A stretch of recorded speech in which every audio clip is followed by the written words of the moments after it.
Hebrews, Hebrews, Hebrews. This is Prophets of Awakening. It's our Women's Advanced Bible Study Night, the 1st of June, 2023. The title in the side of the room is Levitical Laws for Women. Kind of go over that and check it out.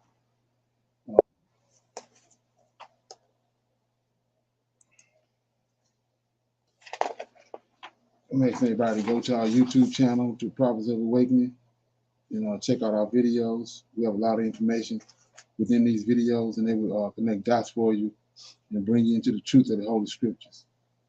If you like what you're hearing and receiving on the channel, I'm asking you to like, share, and subscribe to the channel. That would be greatly appreciated.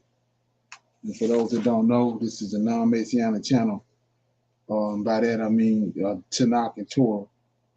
We deal with the Tanakh, which is the Old Testament, so-called Book of Remembrance, and the Torah, which is the first 5 books of the Old Testament that was given to Moses by the Lord of Hosts. Shalom and welcome to Prophets of Awakening, and welcome to our Women's Advanced Bible Study. We're going to do our normal, which is a moment of silence, prayer, Psalms, do some women's help, current events, a little need to know information, and then we'll do some Q&A, and then we'll go into the topic for discussion, which is Levitical laws for women. Okay, so with that being said, this moment of silence is for the Lord of Hosts and all that He's doing to bring about our prophesied deliverance in these last days. Oh Lord, we thank you for your great mercy and for your great power and wisdom, and we tarry waiting for your powerful deliverance of your people Israel. Oh Lord, you spoke through your prophet Isaiah, and you said that you would help Abraham's seed, that you had scattered. You have completed that promise after this day, and you said, oh Lord, that you would remove the darkness from around us.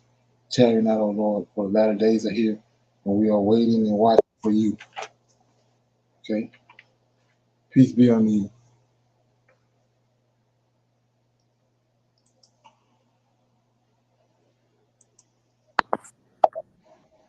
Okay, that being said, we're gonna read a song, Psalms right quick. Somebody gonna read the Psalms? Yes, sir. I'll be reading Okay. from Shalom. I'll be reading from Psalms 32. Psalms Okay. 32, verse 1. Blessed is he whose transgression is forgiven, whose sin is covered. Blessed is the man unto whom the Lord imputed not iniquity, and in whose spirit there is no guile. When I kept silence, my bones waxed old through my roaring of all the day long. For day and night thy hand was heavy upon me. My moisture is turned into the drought of summer. Selah. I acknowledged my sin unto thee, and my iniquity have I not hid.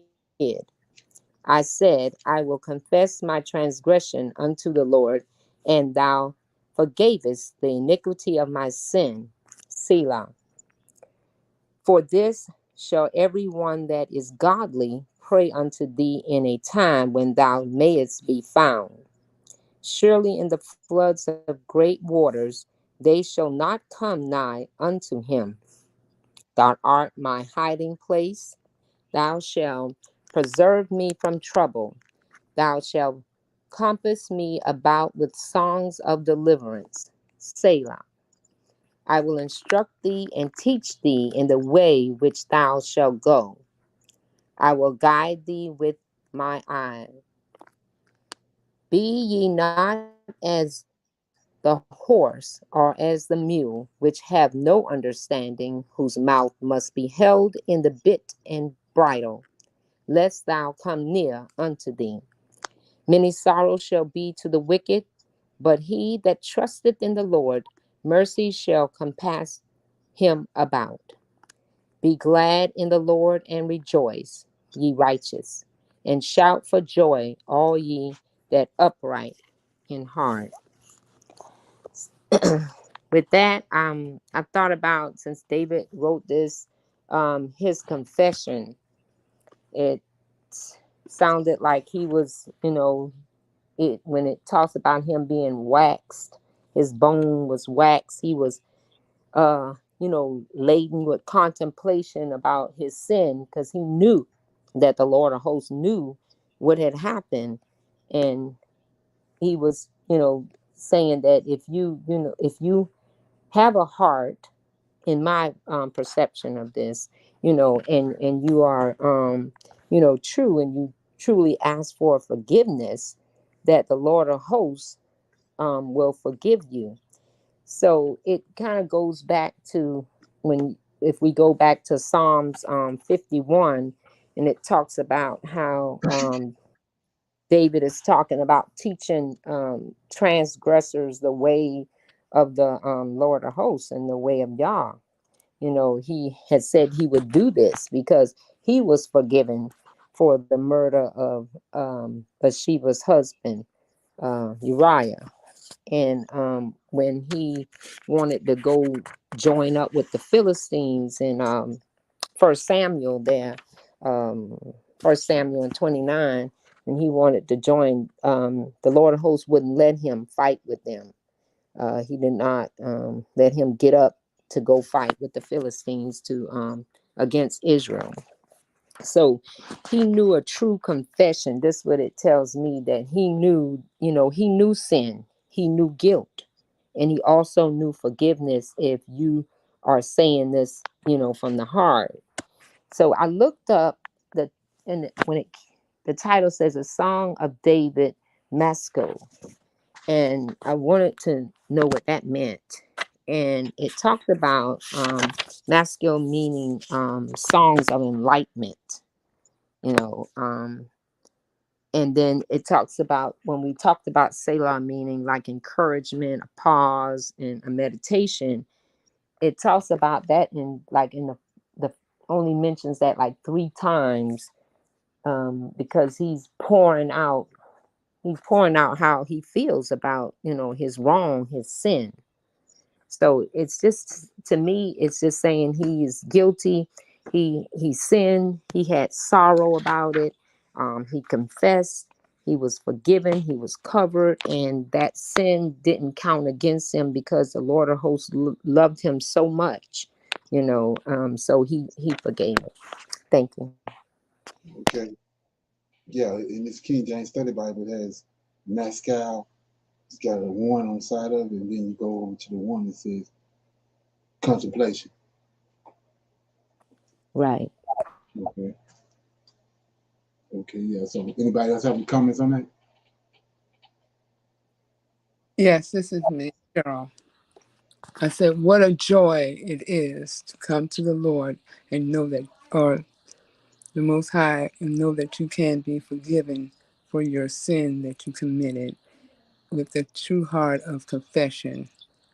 It is a blessing that we are not condemned with our first mistake, condemned with our continuous misunderstanding. We are able to be forgiven, and that is what I'm getting out of this, the joy to be forgiven.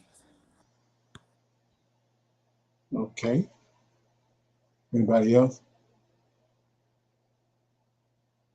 Okay, we're gonna go to our women's health moment. Shalom, everyone. Um, Please know that the information that I share is intended for general, informational, and educational purposes only and is not medical advice or recommended treatment. Tonight, I'm going to talk about everyday foods that boost your immune system.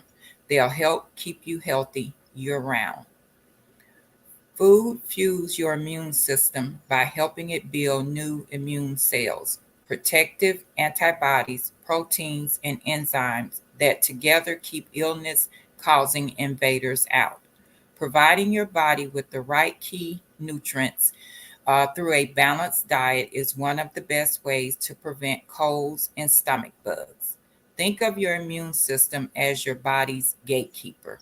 It serves as protection against bacteria, viruses, parasites, or fungi that may enter your body and cause harm.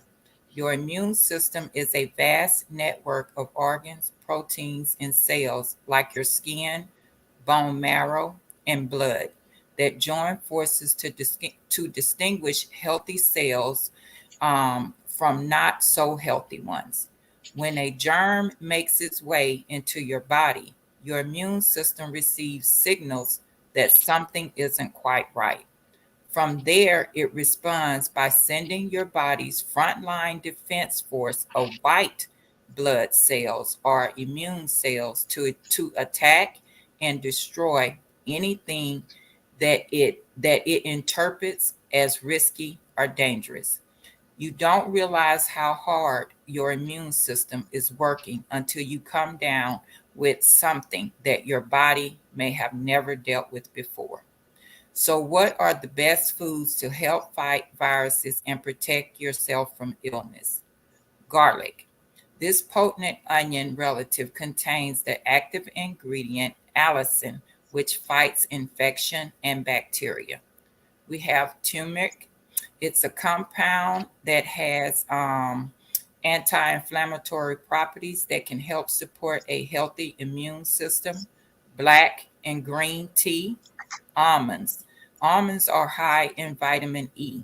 Vitamin E is an antioxidant that can help protect cells from damage and therefore potentially prevent illness. Ginger. Ginger can help boost immune function by reducing inflammation in the body. Bell peppers. Bell peppers are loaded with vitamin C. Mushrooms. Mushrooms are a great source of vitamin D, and they increase the production and activity of white blood cells, making them more aggressive, which is a good thing when you have an infection. Blackberries. Blackberries are high in antioxidants, plant compounds that can help shield the body from environmental stressors and germs. They also contain fiber and vitamin C, which support a healthy immune system and gut. Spinach. Elderberries. Elderberries are fully loaded with immune support antioxidants and vitamins. The bottom line is before there was medicine, there was food. In the Garden of Eden, God recommended a diet designed to keep the world's first inhabitants happy and healthy.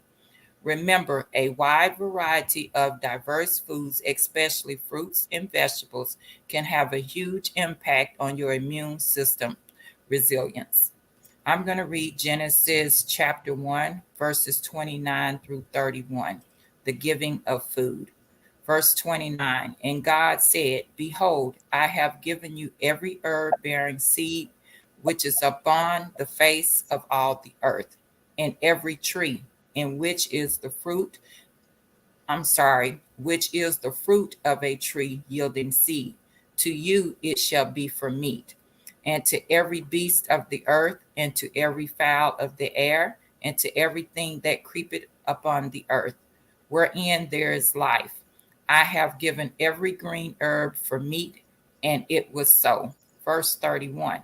And God saw everything that he had made, and behold, it was very good. And the evening and the morning were the sixth day. Tonight, that was a discussion on everyday foods that boost your immune system. And I read Genesis chapter 1, verses 29 through 31, the giving of food. Okay. Okay, with that being said, appreciate that information. Okay, we're gonna go into our let's see next. Going to our current events. Okay. As last night, the House of Representatives, they finally passed the debt ceiling bill, and they're saying this was a big win for Kevin McCarthy, but not everybody believes it. We're hearing that the Republican Party is now breaking apart and saying they're about ready to oust Kevin McCarthy because they said he gave into all of the concessions. I'm going to get you caught up on this, and we're hearing this is going to get fast-tracked now in the Senate. Senate Majority Leader Chuck Schumer is saying we have got to get this through today. However, we're hearing there could be delays. Take a look. Paul to force the debt ceiling vote to cut total total spending, saying we lost the cuts with McCarthy.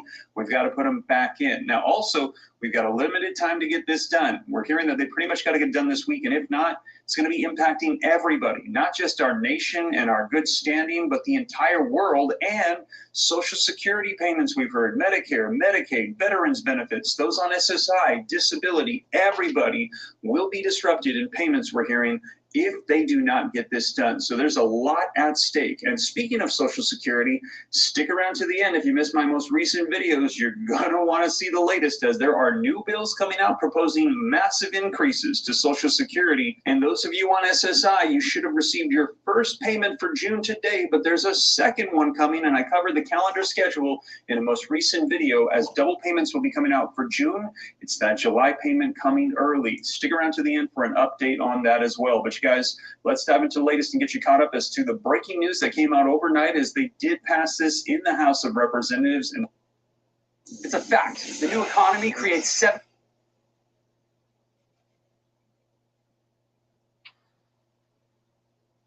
So you know the latest. Now, before we dive in, do me a quick favor. If you appreciate the updates, don't forget, smash the like button. Just takes a second. Thank you so much. Hit subscribe to stay up to date. Totally free. Why not? Turn on the notification bell, and I'll keep you up to speed on everything. But with that being said, you guys, let's go ahead and dive into these articles and get you caught up on the latest. All right, so link in the description below to this article that just came out yesterday evening that says the House passes the debt ceiling bill in a big win for McCarthy.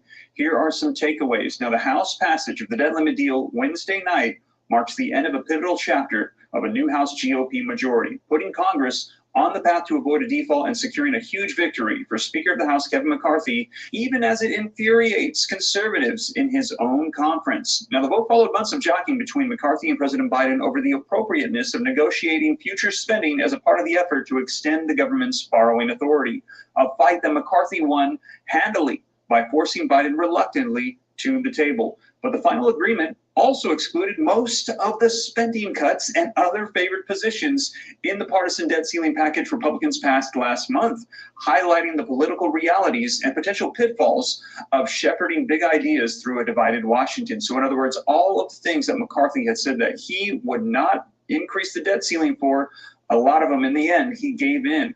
With a final vote of 314 to 117, the bill overwhelmingly passed, and McCarthy garnered a yes vote from about 2/3 of the Republican conference. But overall, more Democrats voted for the bill than GOP lawmakers. Here are the takeaways. Now, first, relations within the House GOP conference have soured. For House GOP leaders, the debt ceiling win came at a cost of strained internal relationships. Graves, who was a negotiator with the White House on the deal, expressed frustration with members of the House Freedom Caucus criticizing the package, particularly Representative Chip Roy. Some trust was lost, he said. I'm not going to lie. There really was, and I'm really offended. Play into the hands of the White House is what he said with his criticism. We have some relationship repairs that need to happen, he said. We're going to need to sit down and talk, and probably over several drinks or something like that initially, he said. Roy responded to Graves' loss of a trust on Twitter. Garrett and I will sit down and talk about it. He's a good man, and he and Patrick McHenry worked hard on this. But this is the country we're talking about, and the bill is exactly what it is, Roy said.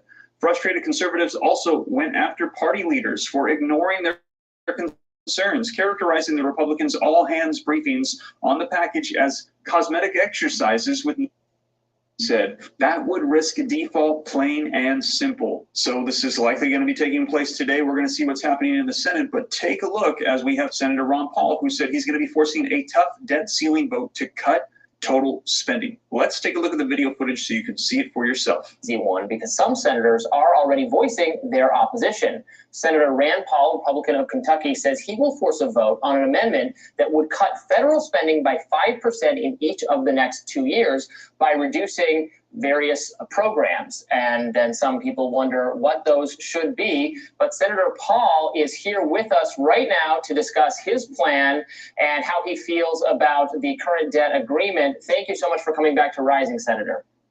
Glad to be with you. So what do you think of the deal that was reached, and what do you hope to vote on that would be different? But I don't think there's anything conservative about the Biden-McCarthy plan. To add unlimited spending or unlimited borrowing for the next 2 years, go all the way through the next election, basically is an abdication of any kind of responsibility, any kind of fiscal responsibility. There'll be no discussion over any kind of restraint in spending after we allow the borrowing to go up for 2 years. You're right that some people have estimated it'll be as much as $4 trillion in new debt. So for someone to say, oh, well, this is a conservative, this is a historic conservative deal that adds $4 trillion in debt over 2 years, that's nonsense. And so I don't think anybody really believes that. And the vast majority of the American people would like something more. I know people in my state, we still believe in a balanced budget. We thought that's what conservatives were for. And the constitutional amendment that we have voted on in the past actually requires a balance in 5 years. So I've always taken 5 years as sort of the believable window of time in which you should try to balance the budget. Okay, any comments on that?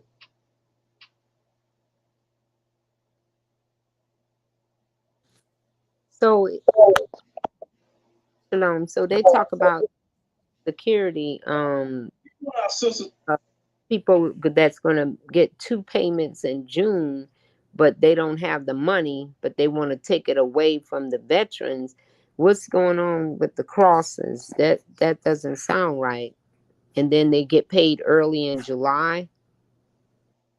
When they were talking about stopping, those in Congress that made, over $100,000 or whatever, stop their checks, and so you don't do this to the people who receive Social Security and the veterans. So where are they getting the money from if they're going to be doing that, giving them 2 checks in June? Right. Yeah, that's the thing that I've been screaming about. I don't know if anybody's familiar with it, but they got a big eruption going on in Chicago about that $51 million that Chicago all of a sudden came up with for those immigrants.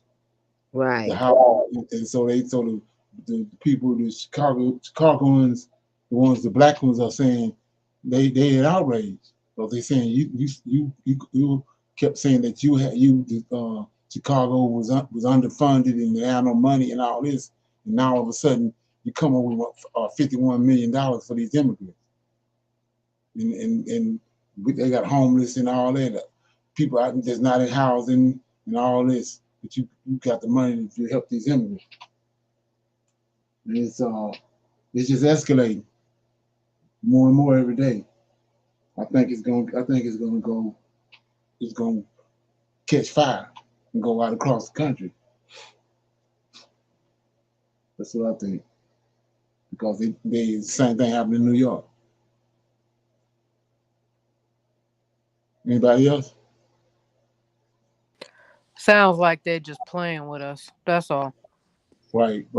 It's like they don't make us do something. You know what I mean? The country government.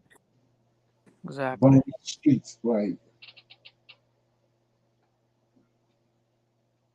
Okay. Shape or form, let's roll it. And this is why I say, please remove yourselves away from us, because y'all are always in our conversations. Y'all are always trying to act like you can dictate our behavior. Baby, I'm not your slave. I didn't ask you to be embarrassed from me. I want you to move away from me. I want you to don't ever come back to my page. It seems like there's something really mentally wrong with certain groups of people, because whenever they see Black people talking, they just feel this authority to jump in our conversations. Right, exactly. Nobody's talking to you. I don't understand how you're embarrassed when we live from 2 different worlds. You know how like y'all allow your animals to jump on the counter and lick on you, or jump in your bed and lick on you while you're cooking food? We don't do that over here. So I want to be removed from your world, because the things that y'all do, I find delusional. And the things that we do, y'all find delusional. So please leave us alone. It's that simple. White people leaving Black people alone is the solution. Now, sister, don't let them disturb your peace, because I told y'all before, the white supremacists are energy vampires. They feed off of our anger, they feed off of our tears, they feed off of our despair, oppression, they feed on that. So we cannot give them what they're looking for. That's number 1. Number 2, sister, they will never stay away from us. No. It don't matter where we go, they will follow.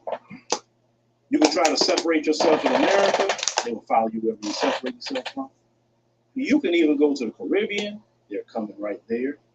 You could fly all the way to the continent of Africa, and they'll be on the plane with you, going the same city that you're going to, no matter where it's at in the African continent.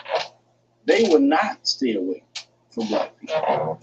The only time they stay away from black people, unless we're very, hostile, or we're very militant on some things, they will stay away to a point, but then you'll keep certain ones away, and certain ones want to come around you because you're hostile, because you're coming across as militant. They want to be your friend.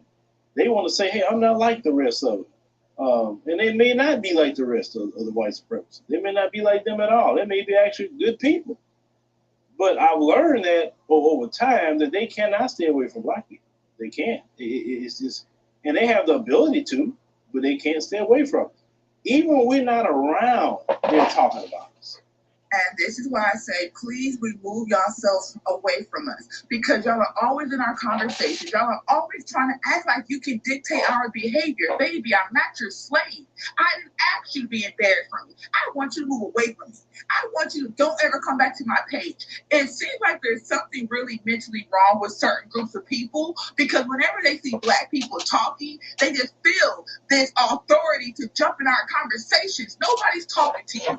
I don't understand how you're embarrassed when we live from two different worlds. You know how y'all allow your animals to jump on the counter and lick on you, or jump in your bed and lick on you while you're cooking food? We don't do that over here. So I want to be removed from your world, because the things that y'all do, I find delusional. And the things that we do, y'all find delusional. So please leave us alone.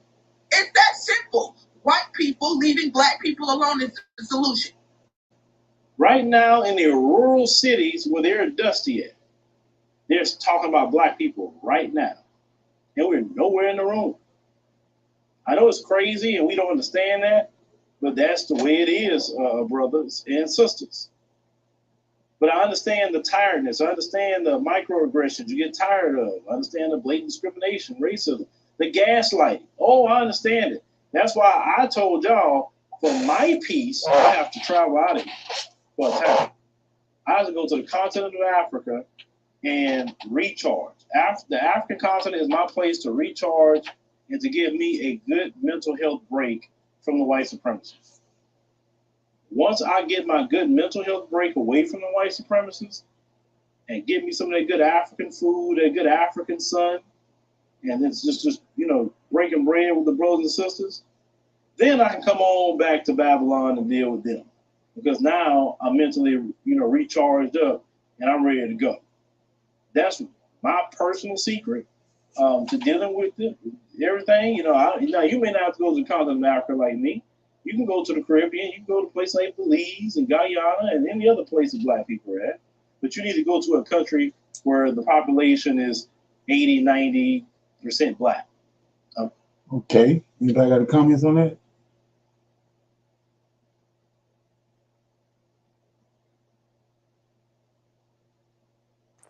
I do.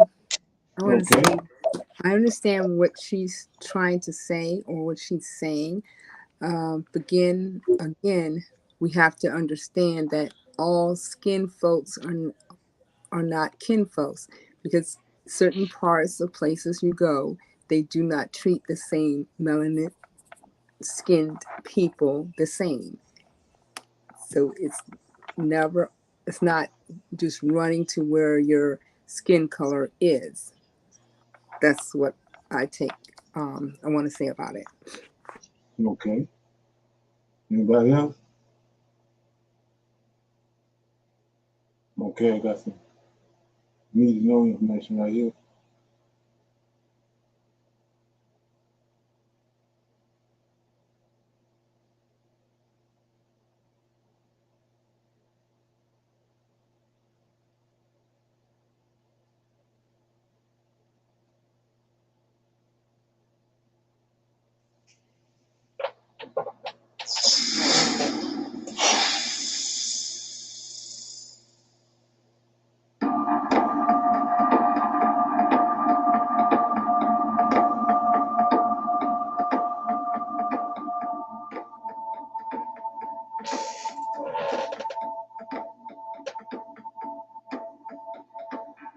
Now we have the fourth golden age, which is where the Cushites came in. Now you have to, at the end of the 21st dynasty, after Jehutimus III, in the 19th dynasty, after the 20th dynasty, now we have Libyan kings. They kind of snuck in, became priests, and then the priestship outgrew and took over the kingship. And so you have these priest kings from Libya. So they were black like the people, but they didn't have the culture of the people, nor the best interest, the first best interest of the people. They were just carrying out the wills of Libya and those other countries, draining the wealth from Kemet. And so the 25th dynasty, the Cushites realized they're the real lineage from the people who were the Ramesses. They're the real lineage from that. And so they came to change shop and bring things back into order, to do Sankofa, go back and fetch and bring back the study of Ptah and all of that.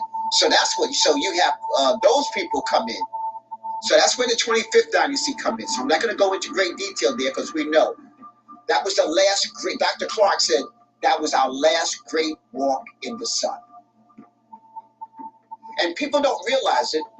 By the time you get to Tahaka, we had ruled the largest nation state in the world. So they ruled all of the Sudan, all the way down to Kenya and Tanzania, all to North Africa, the whole Middle East, all the way out past Persia, was ruled by the Cushites.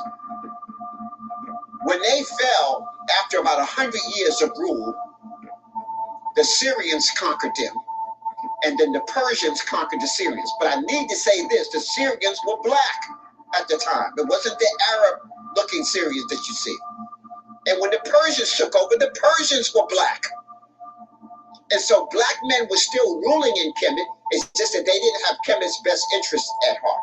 They were, like I say, Obama kings. They were just placeholders on the throne. So you had black rulers all the way to the Greeks. When we talk about Darius, the great Persian emperor, he loved ancient Kemet. He ruled Kemet, but he got many of his ideas from ancient Kemet, and he didn't destroy anything in Kemet. He just made them pay homage, booty, and tribute to Persia, and let them be kind of autonomous, but he didn't destroy anything. Under Alexander is where black rule stopped. So we need to understand that. So even though the Kemet were not totally in charge, you still have black rulers from Narmer, 4240 BC, all the way to 332 under Alexander. Alexander, when he conquered Egypt, he had conquered Persia first. So he defeated the Persian and enacted all the Persian and Assyrian empire. And so at that time now, Alexander, son of Philip of Macedonia, became the strongest ruler in the known world, in the Western world. And so he ruled Kemet. I think he became too Kemet because he went through a initiation, became a Kemetic priest, married an African woman, and he was a homosexual, he was gay, he had these white lovers, and they were mad at him for that. So here he is with his black wife, walking around talking about he's the son of Amun. And you see the coins were printed with him with the Amun. So he was getting too black. So they poisoned him and got rid of him, and they divided his nation up. So he had the nation of Persia, Assyria, the nation of Greek and Rome, and then Kemet. So General Salter called the meeting where all his generals come together and killed them all. And so he became the sole ruler after that, and then called himself Ptolemy. And Ptolemy just means king, and his queen would be Cleopatra. So Cleopatra is a title, and Ptolemy is like Ptolemy, Philadelphia. The city of Philadelphia is named after one of the Ptolemies of ancient Egypt, who was a Greek. You had Cleopatra Bernice. So I just want you to know. So you had 7 Cleopatras and 14 Ptolemies before the Romans put a close to all of that. The Romans came in 32 in 30 BCE. So for 300 years, the Greek Macedonians ruled. And so no more black rulers are on from then on. That's the end of the black rulers.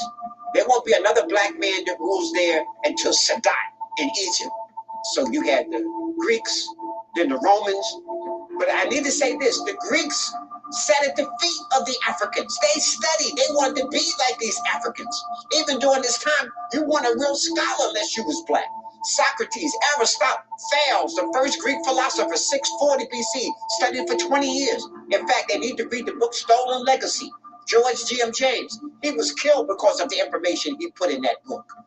In fact, even Dr. Ben was against him for putting some of that stuff in because they belonged to a certain brotherhood and that information wasn't right. I used to say, come on, if he didn't spill the beans, we wouldn't even know. So, you know, his death is not in vain. He opened up our eyes. There's no such thing as Greek philosophy. It's stolen African philosophy. And if you really study the so-called Greek philosophers, you will find out that they were all persecuted in Greece. They were stoned, driven out for teaching foreign thought. See, so they didn't even call it Greek philosophy. Only in the modern era, we call it Greek philosophy. 1799, 1798 is when Napoleon sacked Egypt and began to stealing all of this. And then the British defeated the French and took their stuff. Because you have to understand, Egyptology was created during this enslavement period of Africans. So the French took so much stuff, they had to create the Louvre Museum. They didn't have no place to put all the stuff they stole. And then the British took half their stuff, and the British was stealing everybody's stuff all around the world. So they had to create the British Museum. And their little brother, the Americans, was in on the deal. So they had to create the Metropolitan and the Brooklyn Museum and the Boston Museum and the museum in California and the Russian Museum. So they got 5 or 6 here in America. So all of them were in cahoots together. Can't just put the blame on one. It's all the Europeans. All Europeans benefited from the enslavement of African people. So you might have some Europeans say, oh, well, we weren't enslaving nobody. No, but all of y'all benefited from our enslavement. And none of y'all came to our aid. So all of y'all are guilty. You understand? All of y'all are guilty. Okay. Any comments on that? That's the 29th dynasty and the rise of Ptolemy. Notice what he said. Notice that and this is what so many people get tricked off at is that word Ptolemy is a title. Just like Melchizedek and Satan and Amalek. Those are all titles. It's not a person name. Yeah. That's some need to know information. Okay. Any comments on that?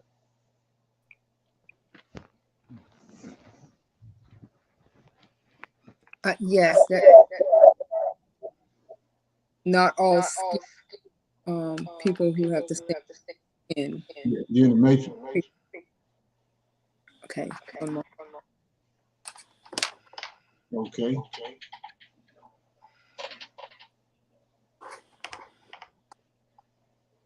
Anybody else? Can you hear me now? Yeah. Y'all can hear you. All right. I was again when they were saying how. I think somebody got close their mic.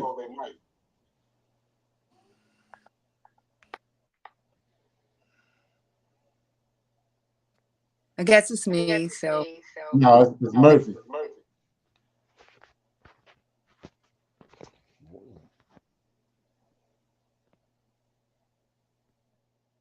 Okay, go ahead. I was saying, as they were saying about how the blacks were treating the blacks and running back to certain places that you're unfamiliar about because of the color of your skin is not the same. That you may not be treated the same. Okay. Right, like he was saying, it's just Johnny come lately, all this white supremacy and all this stuff. Johnny come lately, they start developing that, you know, in the around the 1800s. Because they want you to think that it's been going on forever, but all this stuff came into existence when they seen our capabilities. So they had to find a way to denigrate us. Okay. Anybody else got a comment? I'm gonna play this right here and then we'll go into the discussion. Okay, let me get it.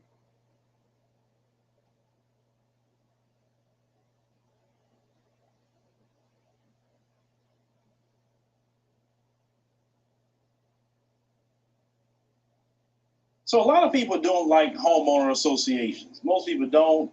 These people are out here riding around, looking at your yard, seeing if you're cutting it a certain way, seeing if a certain tree is alive or dead, or etc. So there have been people that have lost their homes due to the homeowner association. Some people get in long court battles with them. A lot of people just don't like them. But the homeowner association wasn't created to make the neighborhood look good. It was created to keep Black people out. Let's go really quick.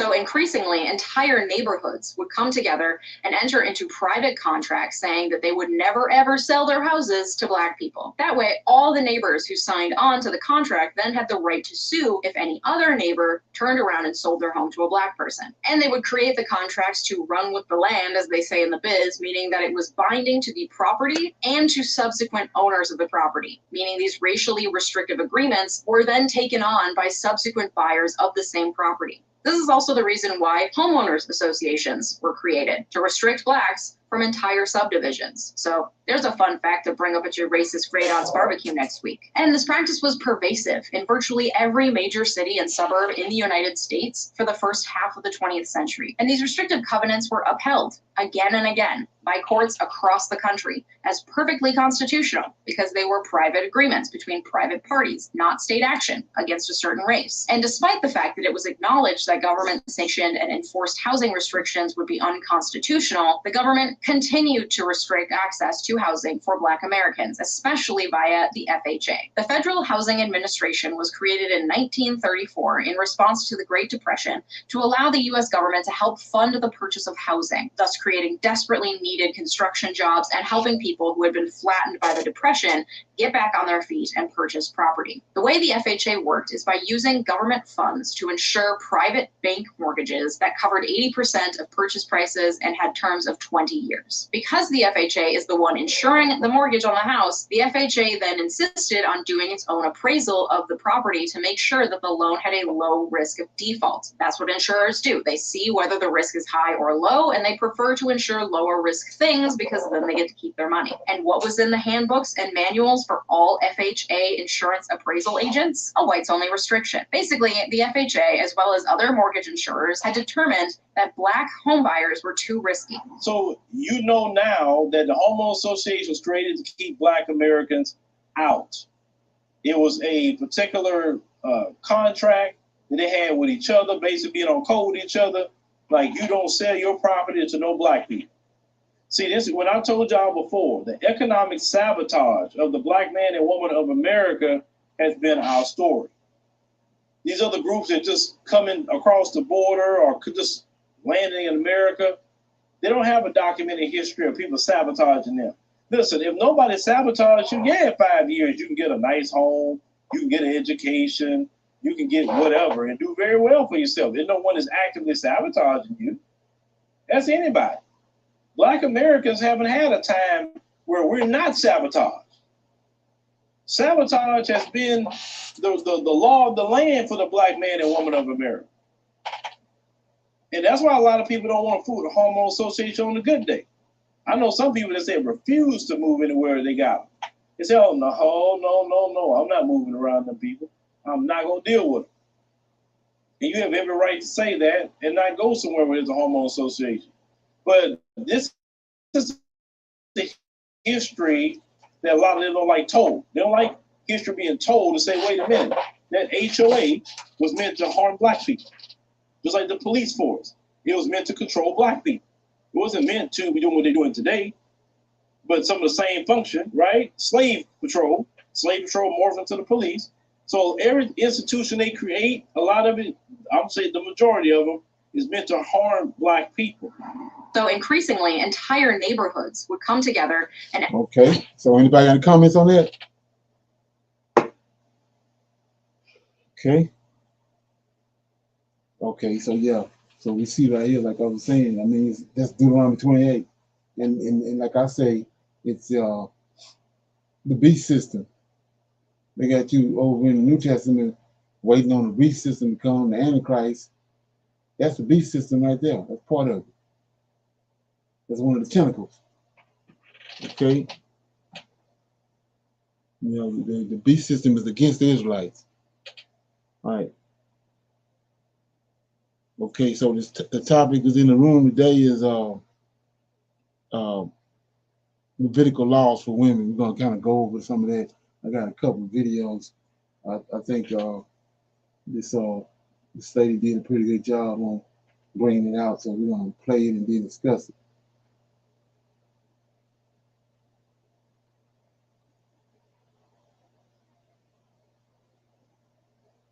Okay.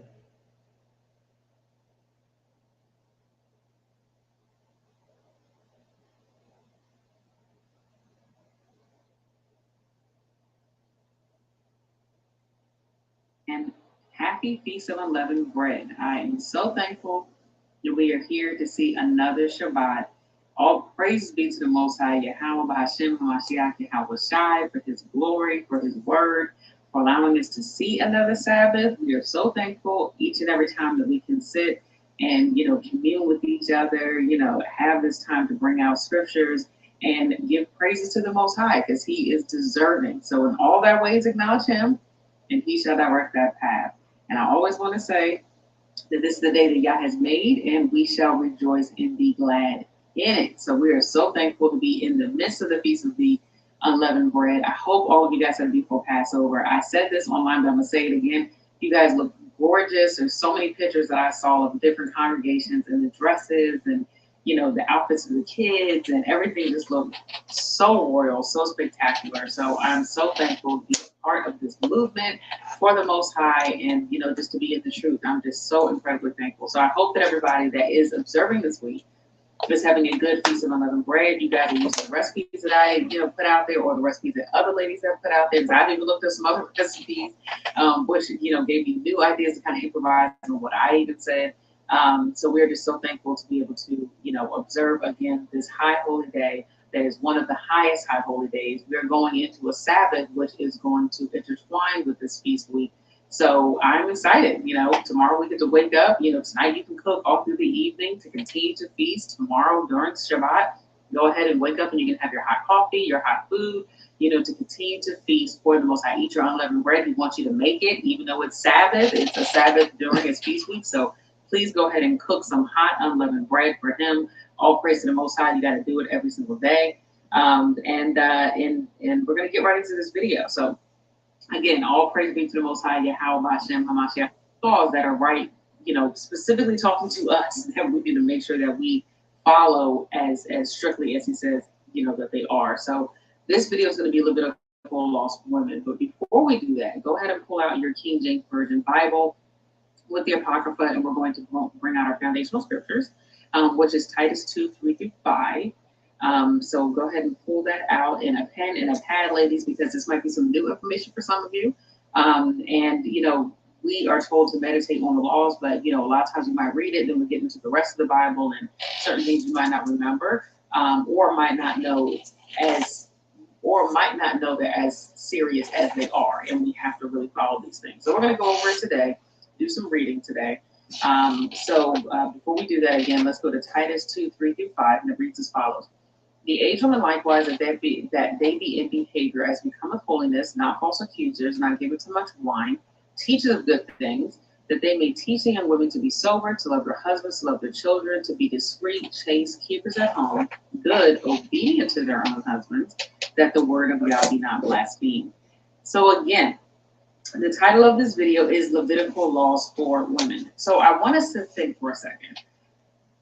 When the Most High gives us laws. He did not make any of these laws with the thought of how would we feel about them. So let's be very clear about that. If it was up to us, we probably wouldn't even have all these laws. That's why we have the issue that we have now and why we're in captivity, because we couldn't even keep the laws, that were, that are here, that are in the scripture. We've had a hard time, broken a lot of those laws, which is why we're in our captivity, so many times, and even the one that we're in now. So it's not our job to try to shift and change these different laws. That's the kind of how we got caught up in the Christian church. And I'm gonna do this one, but I'm not gonna kill. He said, "Don't kill, don't steal," but I'm gonna eat the abominations that I want. He said, I can't be, having profane lust, but I might cheat on my spouse. Maybe that's not that I can get forgiven. No, we have to follow all of them. Our job is to change how we feel to match how the Most High's laws are. So we have to be obedient. Underscore that. We have to be obedient. That was the problem. That's why we're in the issues, or we are having the issues in the situation that we're in now, because of disobedience. So when you're coming into this truth, that is the main thing. We have to go back to being obedient to the Most High. So it's just like any parent. All you parents out there, you get it. If you tell your child to do something, you don't always feel like at that moment when you tell them, you have to explain to them why. Sometimes you're just like, because I said so. Okay, that's why. So we don't need a reason on why we have to do these certain laws. All the laws are 613. There's no, reason why we have to do them. He doesn't have to do that. He set them up. He said, this is what they are. This is what I want you to do. And you have to do it. Plain and simple. So we're going to go into scripture really quick before I go into these laws. Flip to the book of Isaiah, because we're going to really kind of underscore everything that I just said about, him being the Most High. He doesn't have to answer to us. We answer to him. So go to Isaiah 40 and 12. So go to the book of Isaiah. I'm going to go to chapter 40 and verse 12. And I'm going to read 12 and all the way to 14. All right, so it reads as follows. Who hath measured the waters in the hollow of his hand? So let's stop right there. Let's just stop right there. Who has measured the waters in the hollow of his hand? That's impossible. We know we can't do that. So we have no reason to question him. We're going to keep this going. So who hath measured the waters in the hollow of his hand and meted out heaven with the span?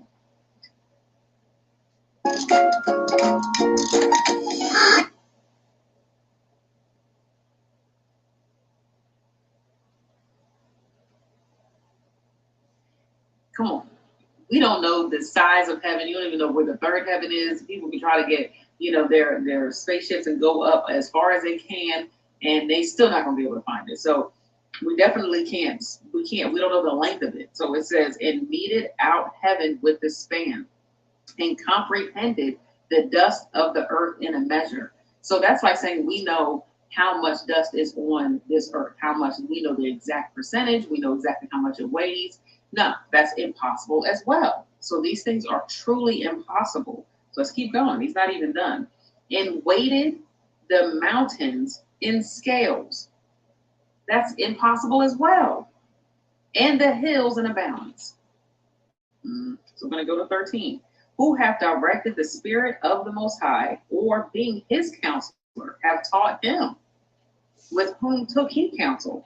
And who instructed him? And taught him in the path of judgment, and taught him knowledge, and showed to him the way of understanding. So I wanted to bring that out because we have to remember that we are the pot, we are the clay. He's the potter. So in that scripture as well, if I'm not mistaken, that's in 1st or 2nd Esdras. We are, the clay. We cannot ask him, why am I being formed? We can't question him. It's like your children can't question you. Sometimes they will, but as they get older, they'll start questioning. But as we know more than them. You're my child. I don't have to explain every single thing to you. You have to be obedient. So we have to look at all these things, because this is done multiple times in scripture when the Most High will say these things. It's done in Job, and it's done somewhere else. I can't remember off the top of my head where it's done, where the Most High is like, I think it's in, that's right, it's in Isaiah, it's in Job, and it's in 1st or 2nd Esdras in the Apocrypha. And he's like, who are you to even ask me questions? You are nobody. You can't ask. Do you know how to do this? Do you know how to do that? Make it out. the mountains and scales and the hills in a balance? No, you can't. So I wanted to bring all that out for us to understand about these laws that I'm going to talk about. The Levitical laws, women, you have to just do them regardless. This is just what it is. He says it, so we have to be obedient. We are not the creator. All the law, statutes, and commandments are given to all of Israel. So let's go over a few that are directed straight to us. Let's go to Leviticus, and I'm going to go over a couple. We're going to be talking about birthing and the law that's brought out about that, menstruation, the law that's brought out about that, feast days, and how that pertains to when you're menstruating, and also intimacy. So we're going to go over these couple of topics and what the law is pertaining to all of them. So let's go to Leviticus 12, and let's start out in verse 1. Alrighty, so we're going to go over birthing first. Number 1, when you have a child, what is the laws that are pertaining to being clean? Because even when you have a child, and it's a beautiful process, and the Most High loves it. Obviously, He blessed you with being, pregnant and even having your baby to full term. All of that truly is a blessing. But to Him, you're still unclean during those times after you actually birth your child. So I want to go over exactly what that is, because I know a lot of us women are having, babies right now in the truth. And I see a lot of babies that have come into the truth and a lot of people that are pregnant. So let's go over these foundational laws so we can understand that we're not going off in any kind of way just because of ignorance, just because we didn't know. So let's start with 12 and 1, Leviticus 12 and 1. And again, we're going to go to 5. And the Most High spake unto Moses, saying, Speak unto the children of Israel, saying, If a woman have conceived seed and born a man-child, then she shall be unclean 7 days, according to the days of the separation for her infirmity shall she be unclean. And in the 8th day, the flesh of his foreskin shall be circumcised, and she shall then continue in the blood of her purifying 3 and 30 days. And she shall touch no hallowed thing, nor come into the sanctuary, until the days of her purifying be fulfilled. But if she bear a maid child, which is a daughter, then she shall be unclean 2 weeks, as in her separation. And she shall continue in the blood of her purifying 66 days. So 1 is 20. So if he's saying 60, then that's 60, and he has in 6 days, so 66 days if you have a daughter. And so I wanted to bring that out. I'm not going to be going into too much of, kind of breaking down outside of these scriptures, because these scriptures say what they say. So the whole point of this video is not even going to be long. It's going to be reading them, so and for you to read it on your own time as well, because we are told to meditate. We are told to meditate in the laws. And so these first 5 books, the Torah, all the way from Genesis to Exodus to Leviticus to Deuteronomy, Numbers, and then Deuteronomy. We want to make sure that we stay in these laws. You can read all over the Bible, but know that you always got to come back to reading these laws again and again and again, so you know exactly what you're supposed to be doing. All right, so the next topic we're going to go to, number 2, is menstruating, when a woman is menstruating. And all of you know exactly what that means. So we're going to go to Leviticus 15 and 19 through 20. Okay, anybody got a comment so far? Which book? Titus is connected to what book in the Old Testaments? The Apocrypha. That's in the Apocrypha book. So Titus is in the Apocrypha of the New Testaments. In the No. You got the Old Testament, New Testament, and the Apocrypha. They're all different, right? So Titus in the Apocrypha. Okay. Right. Okay. I want to shine light on something before I started back. When she was talking about being cleansed, I kind of brought this up last night. Was we saw that he said if the male wasn't circumcised on the 8th day, like he told Abraham, he destined for destruction. And then we also see it's things going on with the when a woman has a male child, different than when she have a woman, a female child. So my point is this: There's certain things they have to do. So, like I said, we was cast out the land. That's why that's what he means when he say he hid his face. All these things right here.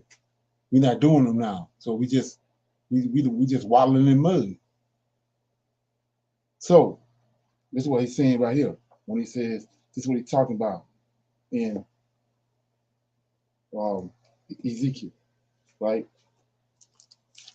When we see that starting to manifest itself right now, but it's really gonna come to a head once we get separated from these people, because this is where all the mud waddling coming from, because we're amongst them.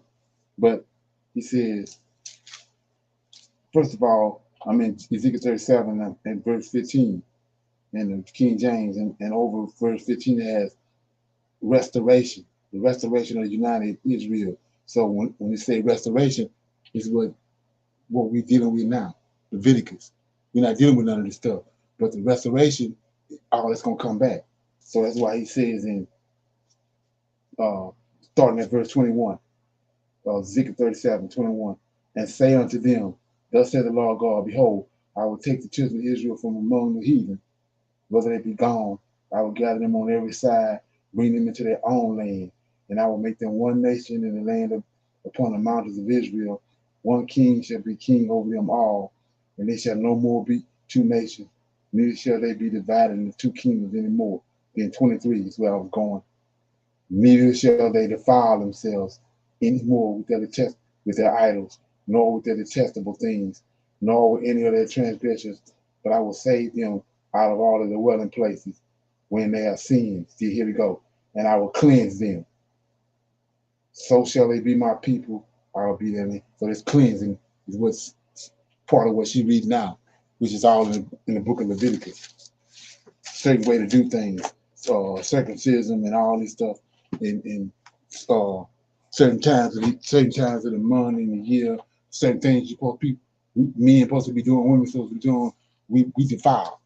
We're not doing it. And that's what he means when you bring us back. You're gonna cleanse us.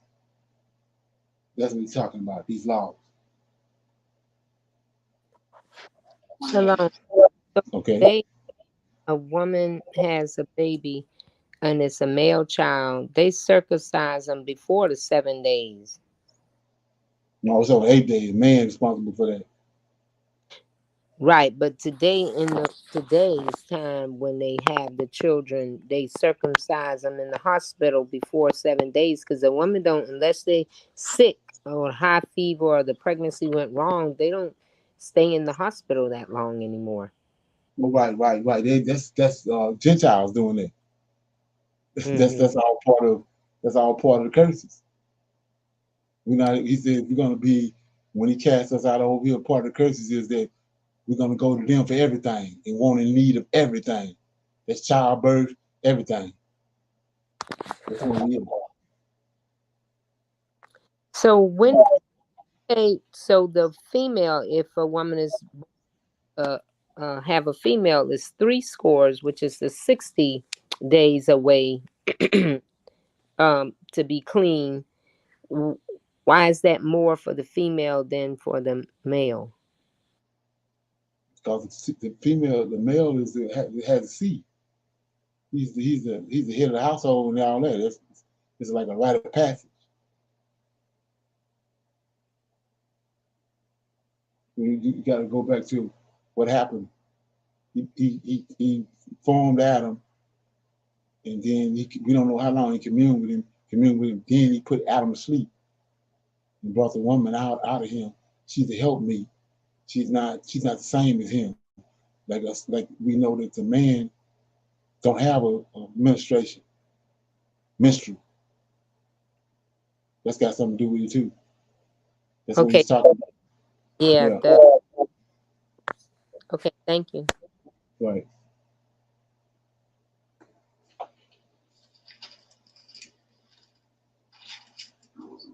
All right.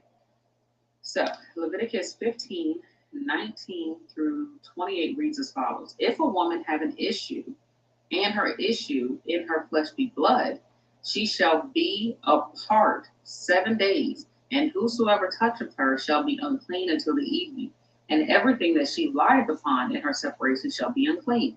Everything also that she sitteth upon shall be unclean. And whosoever toucheth her bed shall wash his clothes and bathe So that's what I'm talking about. We ain't doing none of that. We clean. We really unclean. himself in water, and be unclean until the evening. And whosoever Slakia toucheth anything that she sat upon shall wash his clothes and bathe himself in water and be unclean until the evening. And even, you want to say evening, that's how we say it all the time, but it's until the evening, which is the same thing, but you can't add. So until the evening. And if it be on her bed or on anything whereon she sitteth, when he toucheth it, he shall be unclean until the evening. And if any man lie with her at all, and her flowers be upon him, he shall be unclean 7 days, and all the bed whereon he lieth shall be unclean. So you see that right there? See? We're not supposed to be doing that. And if that does happen and it just pops up and neither one of you were aware, he has to be put apart in 7 days, right? So we want to make sure we understand these things. 25. And if a woman have an issue of her blood many days out of the time of her separation, out of those 7 days, or if it run beyond the time of her separation, all the days of the issue of her uncleanness shall be as the days of her separation. She shall be unclean. Every bed whereon she lieth, all the days of her issue shall be unto as the bed of her separation. And whatsoever she sitteth upon shall be unclean, and the uncleanness of her separation, as the uncleanness of her separation. And whosoever toucheth those things shall be unclean, and shall wash his clothes, and bathe himself in water, and be unclean until the even.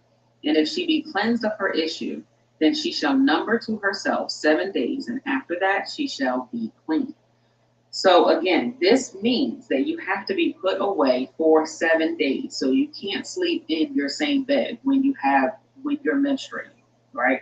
So if you have an apartment and all you have is a couch, so you have to go sleep on the couch. If you're blessed with a bigger, house, and you have like maybe a townhouse, or you have, or you have a single family home and you have multiple bedrooms, and you have a guest bedroom, then I suggest that you go sleep in that guest bedroom. This is what he means. You have to be put away for 7 days. So either you need to be in a guest bedroom, and hopefully your guest bedroom is set up. I did that. I mean, you got a TV in there. It's got a bed in there, obviously.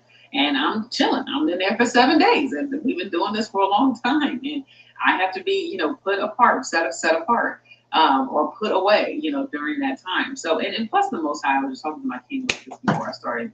He also had to bring up that we can't forget, and we have to remember that, when women are menstruating, we have mood swings that go up and down. So the Most High is also protecting your relationship too, where he doesn't want you guys arguing and fighting over silly stuff because of your natural mood swings that may come up. So it's best for him not to deal with you as much as he normally does. That's the point. You're being put away. You guys obviously can hang out, you can talk, you can go to the store, you can do all of that stuff, but make sure that he's not, coming behind you and, sitting in the same seat that next day if you guys go out multiple times in the day.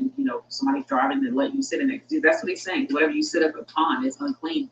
And that person is unclean until the evening. So even on your couch, let's say you are in the guest bedroom, but then you guys go to the couch and you're chilling. And you may have a certain side of the couch you might sit on. Make sure that you stick to that if you're going to be doing that during the time that you're menstruating. So don't be bouncing all around the couch, and because you have to make sure that you're protecting him as well, because whatever you sit upon, if somebody comes sit behind you, then they're unclean until the evening. So if you guys are in congregations and you have a husband that's a part of these camps, you're making him unclean when he's going to camp until that evening. So if it comes around the time of Sabbath, then he can't go to camp. So we got to read all these things and understand how just because we're sitting upon something, it's making that other person be unclean too. So make sure that you're reading over this particular passage. Again, it's Leviticus 15:19-28, and you ask the Most High to reveal what he's saying to you so you understand it, so you can meditate on these things so you're not breaking the law. So okay, any comments? So when he talked about the in Leviticus talking about unclean, so back then the menstrual cycle could probably not get caught like it can be today. So they're talking when a woman back then had a cycle, and it went through her clothes and it appeared and people saw it, and wherever she was, people didn't want to go there because it would be unclean, and she had to stay away. So today with that, there's different, protection for menstrual cycles, but the whole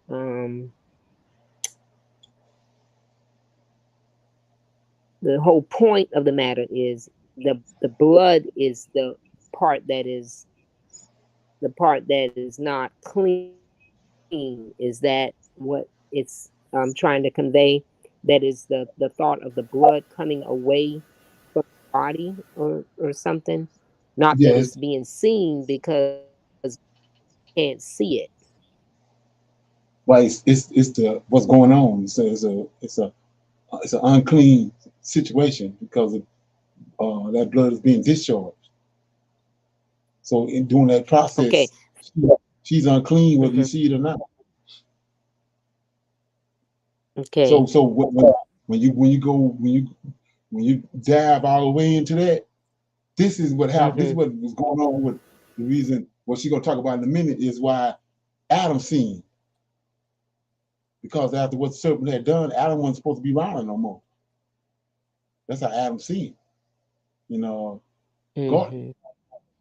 Mm-hmm. But like I was saying, this is nobody dealing with this. None of this.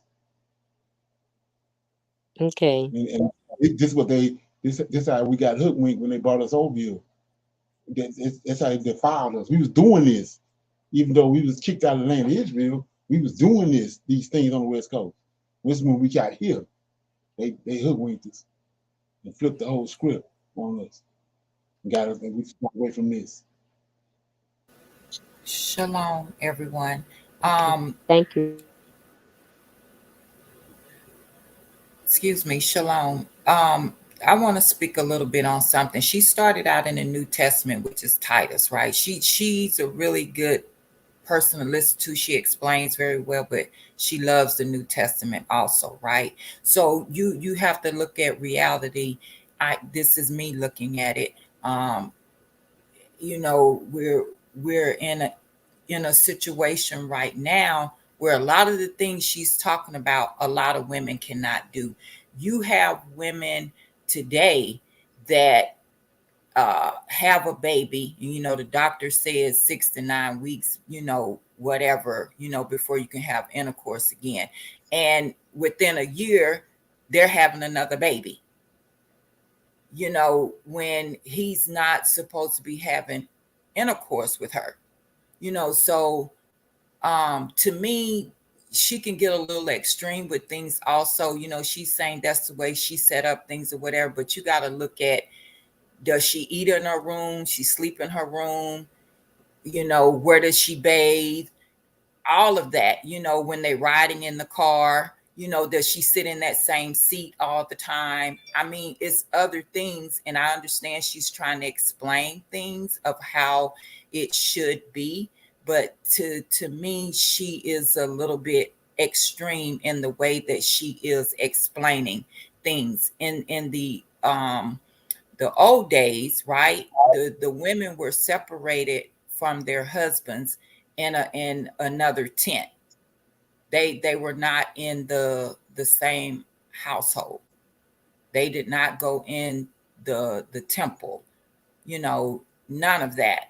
So today we have to do the best that we can do in our situation, just like Sister Joyce was saying. And when now we go to the hospital and we have our babies, they circumcise them, I think, pretty much the next day, once you have that baby. And then, like I said, when they brought us over here on the slave ship, things changed. When they, brought on the breeding farms, these women were having babies back to back. They would have a baby and they was expected to have intercourse a week or 2 weeks later to try to get pregnant again. So everything that was meant for good they turned into bad. So we're in a situation where we have to do the best that we can do, all of us. The point, when looking at this right here is my reason for showing it is to know it. So, and like I was saying about the 400 years, this is a prime example right here. No, they're saying 400 years is up. All these camps all over the place saying 400 years up. Look where we at. You can't keep this. This the purpose he kicked us over here. So the 400 years ain't up. We still in the midst of it. There's nothing we can do about it. But my point is the knowledge of it. Just like if she want to go this route and be extreme, that's the knowledge she didn't gather. But if you want to, you looking at it and seeing this the way it is with you, then you're gonna do what you can do the best of your ability until he gathers out of here. But this is a prime example of what I'm talking about. About people want to say this and say that, but how the hell how the 400 years up? We see that when they came out of Egypt, when it was prophesied, they came out. There wasn't no drag. When the time that the Moab that he had brought forth came, it was it. So he told them 70 years you're gonna be in Babylon. 70 years, it was over. It wasn't no 400 years and then it was some drag. No, 70 years. Then he said that self same day that was prophesied, we came out. So this is a perfect example of what I'm talking about. We still in the curses. Exactly. I agree. So it's nothing to get it's no big deal, but knowing. So many people don't even know this stuff. And so that would give you when you're looking at this and seeing how far we failed, then it should give you pause.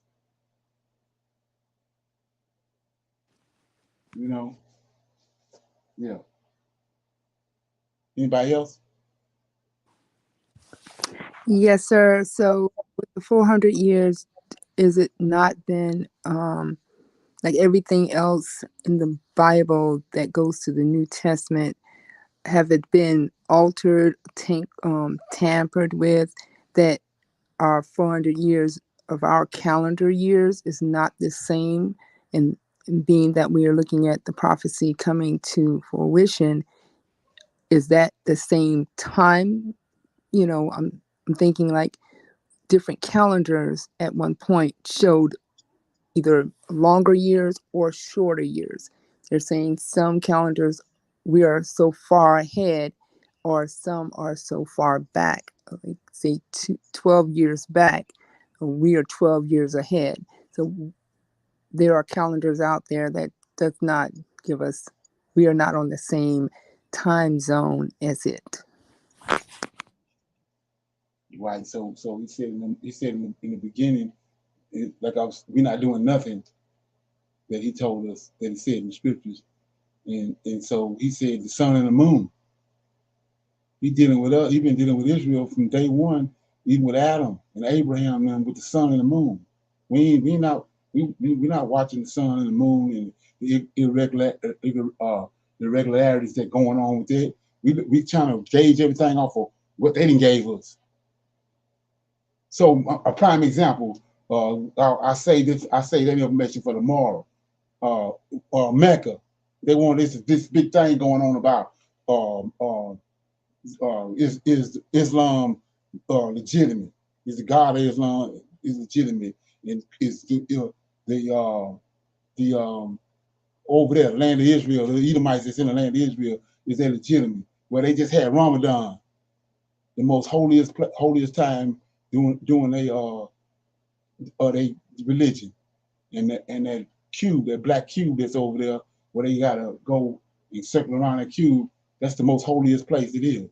So 7 days is holy, right? And they the pilgrimage over there. They're going all around. Is Muslim everywhere. Where they had a big infestations of locusts. They can't do nothing. They can't even see. There's locusts everywhere. So I mean, what's the deal? That's your answer right there. What did he do in Egypt? He brought locusts. It ain't nothing good about no infestation of locusts.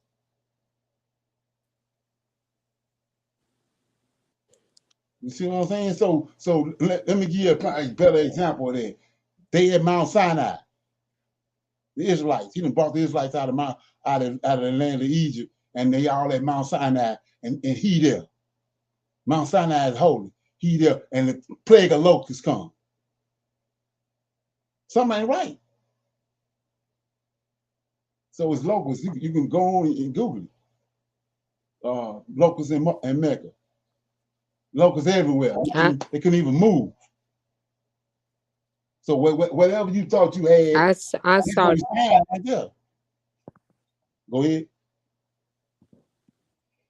Shalom, I saw that too, sir. And also, during that same time, around that same time, Saudi Arabia had snow.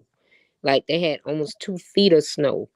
Right. And they was they had said on the news, or whoever was, was saying it, that they said that was a sign of the coming of the Messiah, showing them a sign that was coming with the snow. And with them locusts, they didn't want it to look like it was bad, so they say that's a sign that the coming of the Messiah.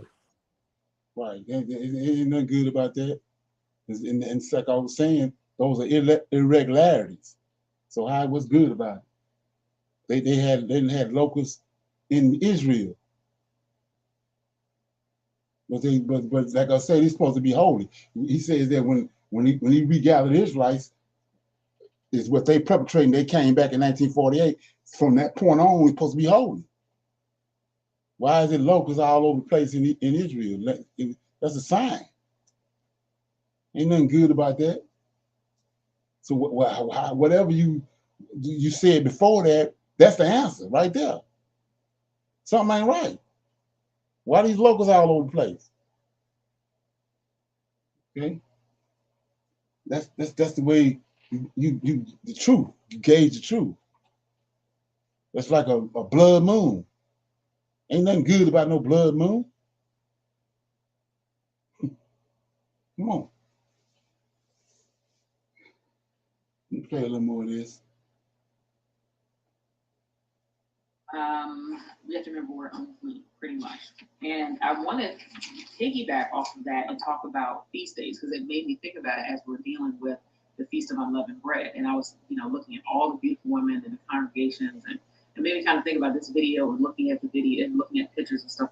His 15 and 31 says, "Thus shall ye separate the children of Israel."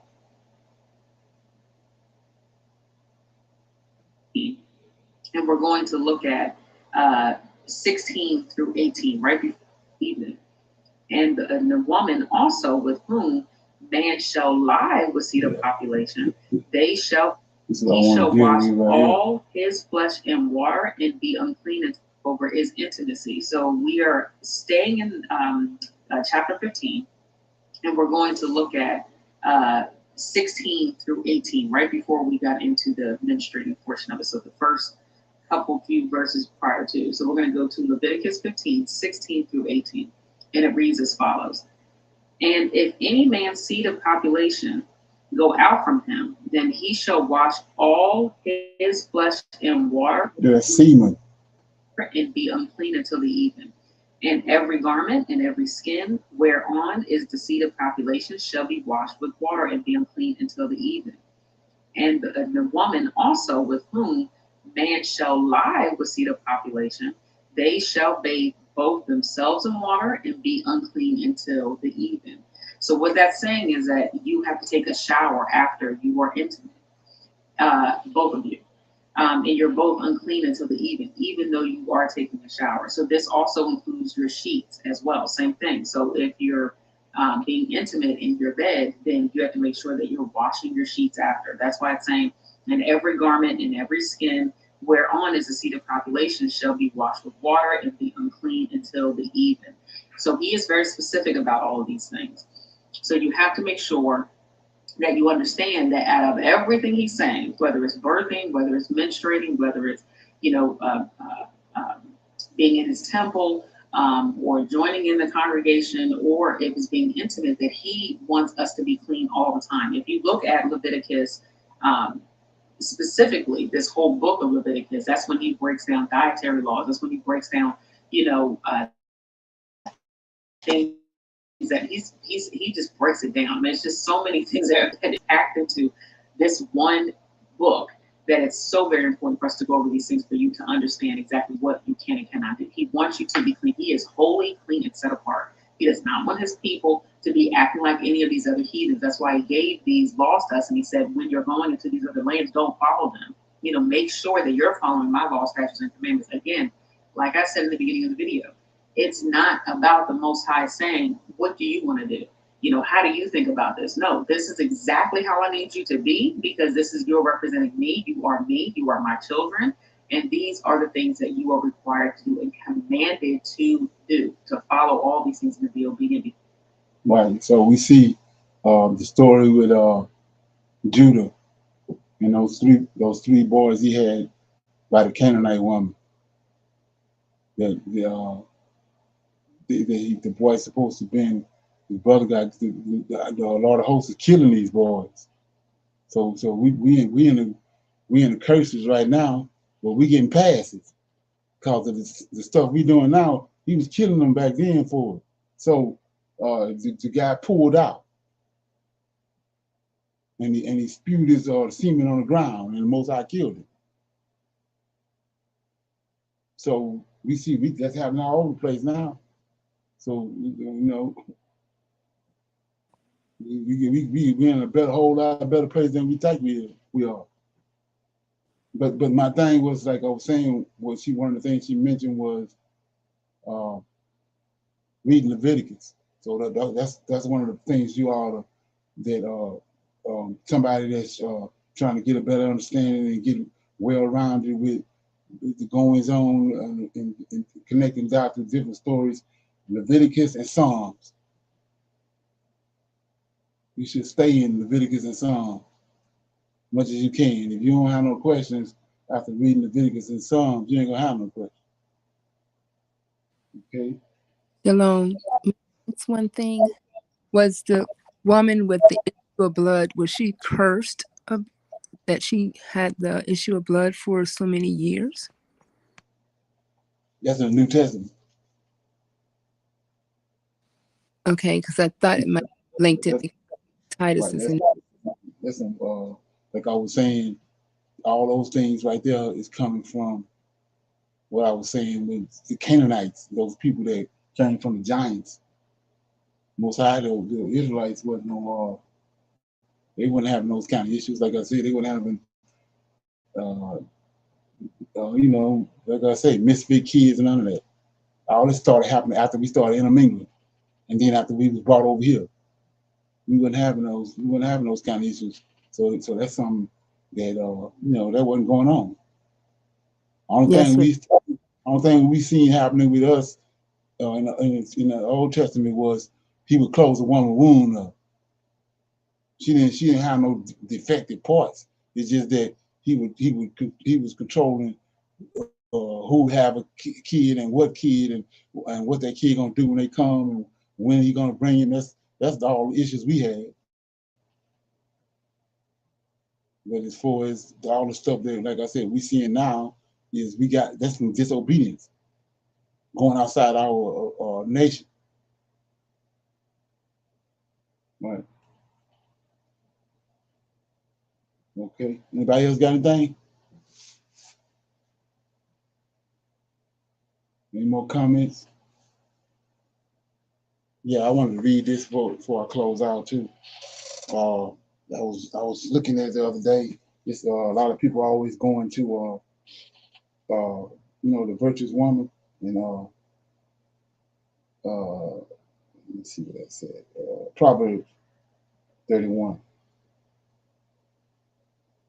Proverbs 31. Okay, this is something to let it linger from me a little bit, but it's Psalms 31, Proverbs 31, and they read they will read the first of it. you'll read the words of King Lemuel, the prophecy that his mother taught him. Says, "What my son, and what the son of my womb, and what the son of my vows. Give not thy strength unto a woman, nor the ways that which destroy kings. It is not for kings, O Lemuel, it is not for kings to drink wine, nor the princes to strong drink, lest they drink and forget the law, and pervert the judgment of, of any of the afflicted. Give strong drink unto him that is ready to perish, and wine unto those that be of heavy hearts. Let him drink and forget his poverty, and yeah, it says, and let him drink and forget his poverty, and remember his misery no more. Open thy mouth, for dumb is the dumb in the cause of all such as are appointed to destruction. Open thy mouth, judge righteously, and plead the cause of the poor and needy. So this is what I was talking about right here. It's the praise of a virtuous woman. Well, it says, who can find a virtuous woman, right? There's one woman, one virtuous woman. Who can find a virtuous woman? For a price is far above rubies. The heart of her husband doeth safely trust in her, so that he shall have no need of spoil. She shall do him good and not evil all the days of her life. She seeketh wool and flax, and worketh willingly with her hands. She is like a merchant ship. She bringeth her food from afar. She rises also while it is yet night, and giveth meat to her household, and a portion to her maidens. She considereth a field, and buyeth it. With the fruit of her hands she planteth a vineyard. She girdeth her loins with strength, and strengtheneth her arms.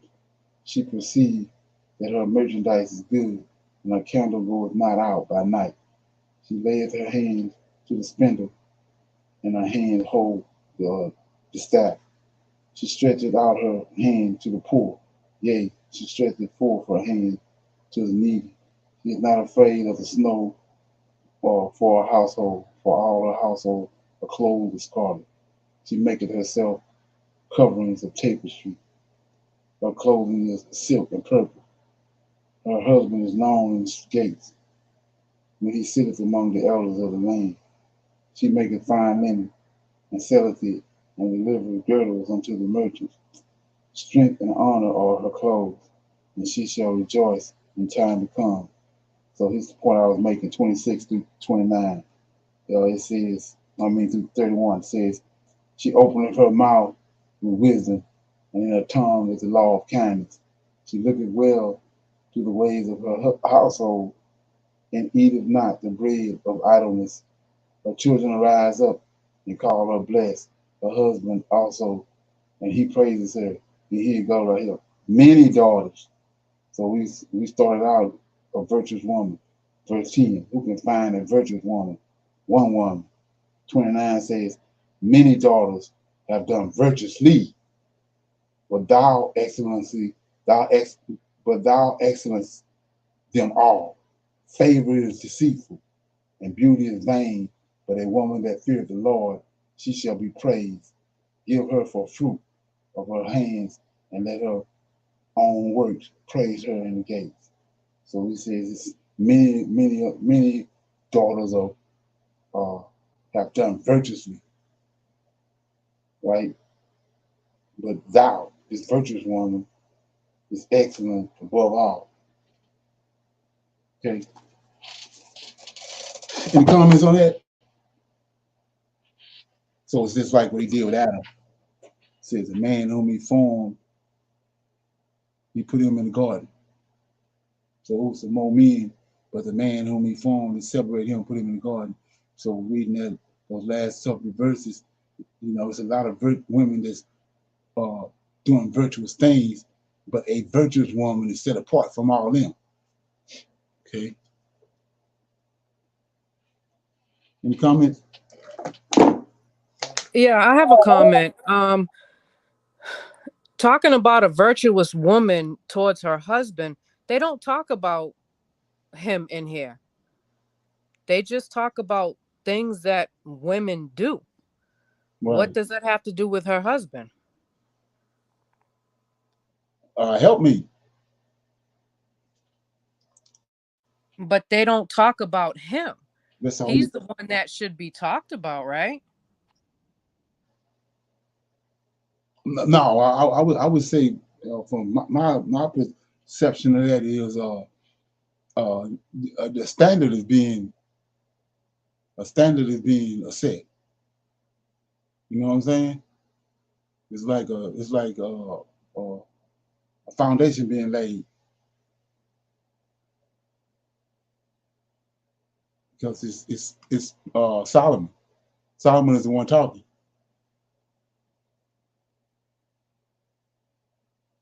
He the one wrote Proverbs, so he's saying standard is a standard is a protocol that is being laid. That's the way I perceive it. A protocol instructions. You broke up. What you say? A protocol with instructions. Yeah, right. Just yeah, it's like characteristics.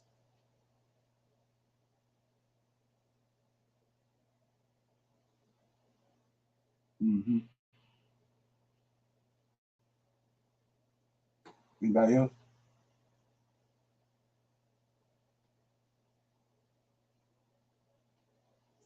Okay. So with that being said, I have one thing. With that, when you say the characteristics, and we kind of said a protocol with instructions or whatever. So back in this day of when you talk about King Lemuel with verse 31, it seems to be okay. In that time, this was the duty, and there was nothing else. This is it. This was the duty of the virtuous woman, um, who had not been, I guess, who had not been beguiled by any of those that could beguile them. So she would be this type of woman, but those that were, you would see them in the kingdoms with all of the jewelry and the I guess frankincense or whatever they wore, and the bareness of their skin, to, I guess, entice. So it was saying, going back, um, these women didn't have that to entice them, because it's talking about spindles and candles and doing all the wifely duties, per se, here, and not only thinking of herself, thinking of others, where she's stretching her hand and reaching forth and looking back and helping, um, part of the nurturing that it said comes with women, the nurturing aspect of it. But when you bring that up to today's time, there's so many other nuances of things that go on in life that are distractions away from, if we take it back to Leviticus and bring it up here to Proverbs. For all of that, you have so many um, distractions. So like you were saying, pretty much in a nutshell, as you always say, get the meat and throw away the bones, with this, because we have to try and bring it forward a little bit, because we have all of these distractions and things. When we talked earlier, Miss Michelle, and whoever else commented, about with the birthing and the menstrual cycle, and things that we have to do to bring it forward. Yes, sir, indeed, I do agree with you, about, you don't know what you don't know until you know it. And then once you know it, you have to adjust yourself, to do the things like we're saying, bringing it forward. Thank you. Exactly. Good Right. class. Right. Yeah. So Um, you I, Go ahead. Shalom. I have something else too, but as a helpmeet to a man, this doesn't talk about the men. You know, verse 23, her husband is known in the gates, and in 28, her husband also, and he praiseth her. It should be a lot more than that about the man instead of a blueprint for us, because this whole book is a blueprint for us that is designed for the man to teach us. Right. Exactly. So when they say a husband at the gate, that's saying a lot. Who at the gate? Where was Mordecai at when he was dealing with Esther? The gate. The righteous man, the one the Most High dealing with at the gate.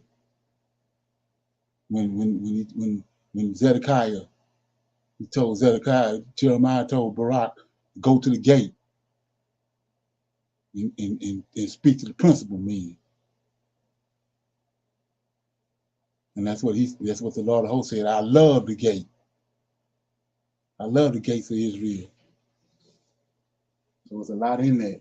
But anyway, when you look at that, you know, it's about understanding that he have what the man role is, what the man is when it comes to him, and the different roles he have in place.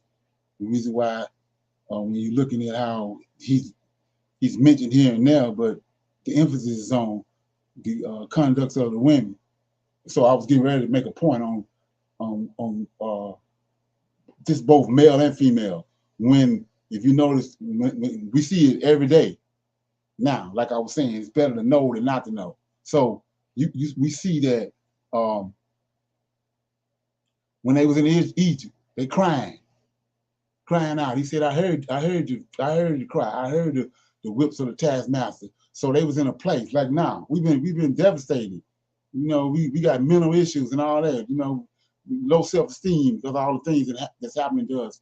So just as soon as he came, spoiled the Egyptians, made them cough up. They left with flocks and herds and gold and all that. And he told them, I came and I beat all this out of them. But you're gonna get to the land of Israel, you're gonna get fat and kick. So go to that virtuous woman thing, go to Isaiah 3. Isaiah 3 with the daughters of Zion. Everything that you just said, the virtuous woman, they had all that. But they didn't understand that what had happened, where they was at, the place they was in Egypt. And he brought them out. And then now he raised up these men and brought you into a land of milk and honey. And now he calls you to have all these things that you see in Isaiah 53. So that's considered too. And the men did the same thing. At one point, you was being humiliated. The Egyptians had you in a place where you was humiliated, and he brought you out of that. Now you sitting there with, you got gold everywhere, and you got a temple, you got all this stuff, and now you having issues with the laws and the statutes that he gave you. So it's both ways. Like I said, if I'm today, it just so happened, you know, I guess you could say I was looked after. But if I was to find out about this circumcision, what I was talking about yesterday, then that's the first thing I'm gonna do. It ain't like saying I need a bank account and I need to go give me a bank account. No, this he says that the sign, your connection to him is on your private parts. You got to be circumcised. So when you see that, that's the first thing you should be doing. I wouldn't care if you're 500 years old. If I see that and that's my connection to him, and I don't have it, I'm set for destruction. That's a hell of a revelation. Yeah. but you know, a lot of people don't see it that way. So, but anyway, like I was saying, it was when I first came into this, I didn't understand what was going on. So I was looking, and I got out of 15, 14 people in my family. I had 5 boys and 8 girls, 9 girls, and I was the only one circumcised. You know what I'm saying? At the hospital. Okay, now you see what I'm doing. And then when the flood came, it said that the flood came, and the day that the waters receded was the 27th of February. That was the day I was born. So, like I said, all those things to me was, you know, like he said, he signed. So I'm like, wow. So it's nothing that happened that wasn't supposed to happen where I'm at, where I'm supposed to be at. And you understand how he works. You go back and look at all the other men in the Bible and the women in the Bible. Everything is planned and plotted. So you can't never regret nothing that happened, and you have to look back and see how the Most High been working in your life. And I was like, wow. So I just when I realized something going on, because you know what I'm saying, what's the odds of that? Not knowing none of this, not having no clue on what circumcision is, but being circumcised. Everybody can't say that. You got circumcised. As big as hell as that is. I ain't even have to do shit. I was circumcised. Ain't that something? Yeah. So that's what got me where I'm at. Okay. Anybody got anything else? No, sir. No, sir. Yeah. Okay. So I guess we'll meet again tomorrow at 8 o'clock for another Messianic conversation. Shalom. Shalom, everyone. Shalom, everyone. Shalom.